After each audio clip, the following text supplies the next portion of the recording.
Edson? Tudo bem, Já tá Catiúcia? no clima? Pois é, no clima, sim, para domingo, né? Não, porque hoje é sexta. Ah, sexta. Eu sou um rapaz prendado, eu fico longe dos perigos noturnos.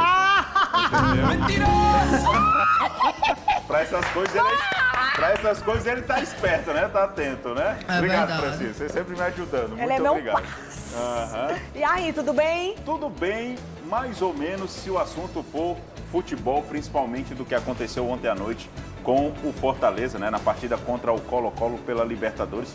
É o assunto do momento, né? E a gente vai trazer aqui algumas atualizações da repercussão que houve, né, diante de toda essa confusão que houve lá no Chile com relação à invasão do estádio. Né, para quem não viu nada, acordou agora, né, quem estava em outro planeta. Ontem à noite o Fortaleza jogava contra o Colo-Colo, quando a partida estava aos 24 minutos do segundo tempo, né, ainda em 0-0. A partida teve que ser paralisada por conta de uma invasão de gramado, causada exatamente devido a uma confusão na torcida, que foi informada de que 2 torcedores, um garoto de 13 e outro rapaz de 18 ou 19 anos, que essa informação ainda não foi confirmada com relação à idade dele, foram mortos após serem atropelados por uma viatura da polícia chilena. Então, tudo isso gerou uma comoção entre os torcedores chilenos e aí houve também uma tentativa de invasão no estádio. Foi uma confusão generalizada, os torcedores invadiram o gramado. Os jogadores do time chileno do Colo-Colo tiveram uma postura bastante honrosa de tentar controlar os torcedores, tanto é que tem uma cena muito curiosa onde parte desses torcedores tenta invadir, é exatamente esse momento, ó, onde os jogadores do Fortaleza entram no vestiário e um dos jogadores aí, que o sobrenome dele é até Amor, o sobrenome desse atleta é Amor, segura os torcedores dessa torcida organizada para que eles não invadam o vestiário. Então os torcedores ali param, né, e cessam ali os ataques. Mas fora do estádio continuou toda a confusão, inclusive foram usados alguns blindados, né, com canhões de água para conter e espalhar aí a multidão. Mas o que foi que houve de ontem para hoje já com relação à repercussão desse caso? Pois é, eu tenho dúvidas, assim, porque como foi uma celeuma, né, provocada pela torcida do Colo-Colo em solo chileno, né? No caso, para as autoridades aí desportivas e tal, esse jogo aconteceu, não aconteceu, eles encaram isso como um WO, eles encaram como o quê? Vamos por partes aqui. Primeiro, com relação à gestão da segurança pública. Lá no Chile é o seguinte, a segurança pública ela só atua fora do estádio. Ela só atua fora do estádio. Dentro é uma estrutura totalmente privada, particular, contratada pelo mandante do jogo, no caso o Colo-Colo. Então dentro quem atua é exatamente uma segurança particular. Por isso que a gente vê nas imagens, ó, nenhum policiamento interno. Sim. A gente não vê. Por isso que a gente observa aí que não tem nenhum batalhão de choque, nada do tipo. A gente só vê civis ou pessoas com coletes de segurança. Aí, com relação à segurança, que é o comandante responsável pela segurança externa, né, dos estádios, hoje ele foi exonerado. Me fugiu aqui o nome do chefe, do comando lá, responsável por fazer a segurança ali no entorno do estádio, mas a informação que a gente tem é que ele já foi exonerado, inclusive esse é um dos comentários logo mais do Jornal da Cidade. Nosso colega aqui, Luiz Henrique Pontes, vai trazer todos os detalhes sobre essa exoneração também. E outra coisa que saiu já nas redes sociais, o posicionamento tanto da CBF, né, que é a Confederação Brasileira de Futebol, que organiza o nosso futebol, como também da FIFA, que é o órgão máximo. Os dois defendem que a partida seja dada como campeão, ou como vencedor, melhor dizendo, o Fortaleza. Eles estão defendendo essa tese, que é o que diz o artigo 24 da competição. No caso aí, o artigo 8 fala que o mandante é o responsável por tudo que acontece, e o artigo 24 fala sobre punições, que aí é que cabe esse pedido, tanto da CBF como também esse posicionamento da FIFA, em que os 3 pontos da partida sejam dados ao Fortaleza e com isso ele ganhe o jogo por WO, com um placar de 3-0. Isso até com relação, além da pontuação, o Fortaleza ainda zeraria o seu saldo de gols, já que na primeira partida perdeu aqui por 3-0 para o Racing. Perdão. Mas o mais importante de tudo isso é que pelo menos a gente não tem registro nem de jogadores e nem de torcedores do Fortaleza feridos. Né? Já com relação à torcida chilena, a gente tem um registro de que 10 pessoas ficaram feridas, além de 2 mortos. Né? Então, essa é a atualização que a gente tem no momento. Tanto a CBF como a FIFA defendem que essa partida seja dada como terminada e que o Fortaleza seja declarado campeão.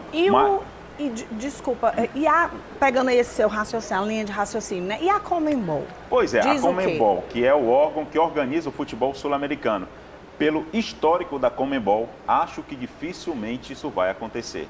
Porque a Conmebol sempre foi complacente com certas situações que são até consideradas crimes em alguns países, como por exemplo a questão do racismo. Sim. A gente teve recentemente no âmbito criminal, né? No âmbito criminal, a gente teve penal, a gente teve recentemente um caso de racismo envolvendo um jogador do sub-17 do Palmeiras, lá no Paraguai, onde a Conmebol foi acionada e a única coisa que a Conmebol fez foi notinha e a questão também de um rito antes de cada partida da Libertadores, os jogadores ficarem no meio do campo dizendo não ao racismo, que é o básico do básico. Isso foi tudo que a Conmebol fez.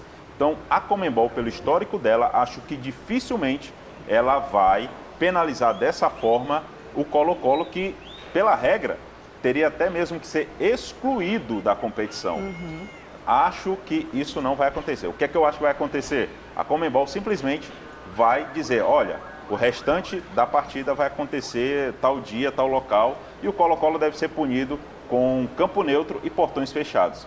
É o que eu acho pelo histórico da Conmebol. Mas quem sabe, e eu espero que eu esteja errado, a Conmebol me surpreenda e faça como está escrito lá no regulamento do artigo 24. Ou seja, Fortaleza, que estava lá para jogar futebol, quase foi agredido por pessoas externas ao espetáculo e por conta disso tem sim que ser bonificado de alguma forma, porque nesse caso aí não tem nem mais clima de realizar uma outra partida. Sim. Até porque 2 pessoas morreram, outras 10 ficaram feridas, e você reorganizar uma partida dentro desse clima, eu acho totalmente um erro.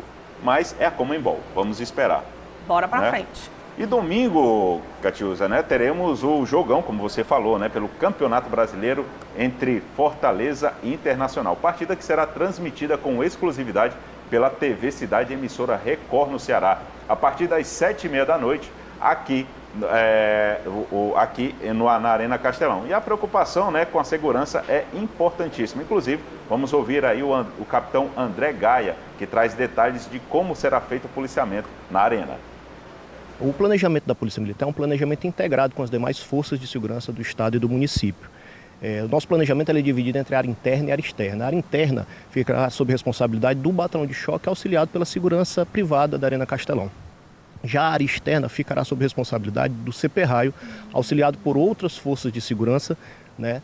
Em especial unidades da Polícia Militar, como a unidade do batalhão Cotan, Cavalaria, BPRE, Policiamento Geral Extensivo, e também forças de segurança do Estado e do município, como por exemplo a GFIS, Guarda Municipal, a AMC, dentre outras. Então, a Polícia Militar orienta que o torcedor chegue cedo à Arena Castelão, os portões já estarão abertos por volta de 2 horas antes do evento, 18 horas da tarde, e é importante salientar ao torcedor que ele terá acesso à Arena Castelão tanto pelos portões da Avenida Paulino Rocha, portões e rampas da Paulino Rocha, quanto as cadeiras internas da Arena Castelão. E o torcedor do Internacional fará acesso à Arena Castelão pelo portão da bilheteria B1 da Avenida Alberto Craveiro.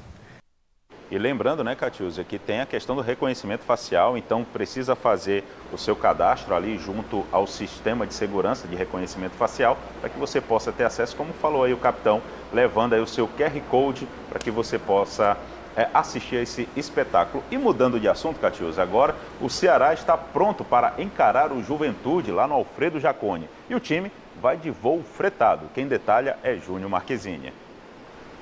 Alô, amigos do Camisa 8, o time do Ceará mudou de planos com relação à viagem a Caxias do Sul. Ela que estava programada para acontecer por volta das 16 horas de hoje, foi antecipada e já aconteceu por volta das 11 horas da manhã. O treinamento que seria no CTI Porangabuçu será agora lá em Caxias do Sul, na tarde desta sexta-feira. O time alvinegro que vai e volta de voo fretado. Com isso, a viagem de retorno também foi modificada. O Ceará estaria retornando a Fortaleza neste sábado, por volta das 22 horas. Só vai voltar domingo à tarde. Lembrando que o Ceará terá um jogo terça-feira, 21h30, contra o Vasco, na Arena Castelão. Jogo já válido pela 4ª rodada do Campeonato Brasileiro da Série A.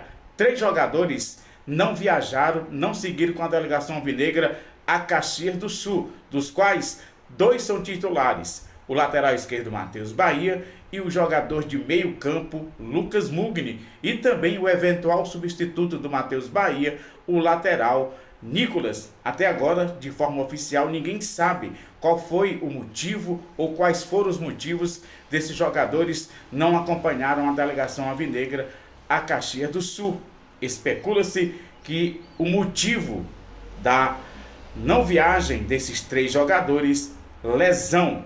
Vamos aguardar a confirmação de forma oficial pelo Ceará Sporting Clube as ausências desses 3 jogadores. Repito, Lucas Mugni, Matheus Bahia e Nicolas. Júlio Marquezine com os destaques do Ceará para o Camisa 8. Falques importantes. Valeu, Marquezine. E chegou aquele seu horário, aquele seu momento preferido, Catiúcia. Ah, eu adoro! Né? Vamos ver aí quem está participando hoje do nosso Resenha Geral? Vamos aprender um pouquinho com eles aí, Bora, ó. bora aí. O primeiro é o Thales Cabral. Thales Cabral é que faz toda a jogada, toca pro meio e toca aí pro coleguinha dele fazer o gol, ó, na sobra. Ó. Pronto. No canto, foi? Foi quase no meio ali, né? Foi quase no meio. A jogada aí pela lateral, jogada para o meio da área. O goleiro ainda chega a defender o primeiro chute. E aí no segundo, ó, não teve chance. O goleirão ainda pulou, mas aí a criançada boa de bola, né? Né, não. Abração aí pro nosso Thales Cabral. Esse lindão tomando o quê, Paulo? Essa geração é boa. Essa geração, a base vem forte, viu? A base vem forte. E quem mandou também um vídeo aqui pra gente é o pessoal do Davi, a turma do Racha do Davi. Eu gostei muito, foi do camisa 10, olha aí, ó. Ó, pegou, dominou, orienta a equipe, ó. Vem, meu filho, passa pra cá que eu toco a bola. Tocou bonito, o jogador recebeu na ala. Faz e me abraça. Ele disse que aí foi gol, pra mim foi trave. Foi trave. Pra mim, o meu óculos aqui ainda tá dentro da garantia. O meu também. Mas aí foi trave. Mas ele disse que, irmão, marquei um gol aí nesse lance. Ok, né? Você tá dizendo, a gente não vai brigar por isso. Né? Mas o importante tá aí o registro da turma do Racha do Davi. Então, se você quer participar aqui com a gente, manda pro nosso Cidade Zap 3771-3435, tá aí aparecendo na base aqui, ó, bem aqui embaixo, ó. E também tem no canto superior. Daqui a pouco vai aparecer, né? Aqui no canto superior. É isso, esse foi o nosso Camisa 8 com canto Resenha superior. Geral. Tá aí, apareceu, né? Aqui, não, aqui, ó. Sempre confundo o lado. Aqui, ó, pronto. Bem do lado da Catiúcia. E é isso, Catiúcia. Valeu. Obrigado, hein? Eu que agradeço. Até a próxima. Até a Tchau, tchau. Bom final de semana. próxima.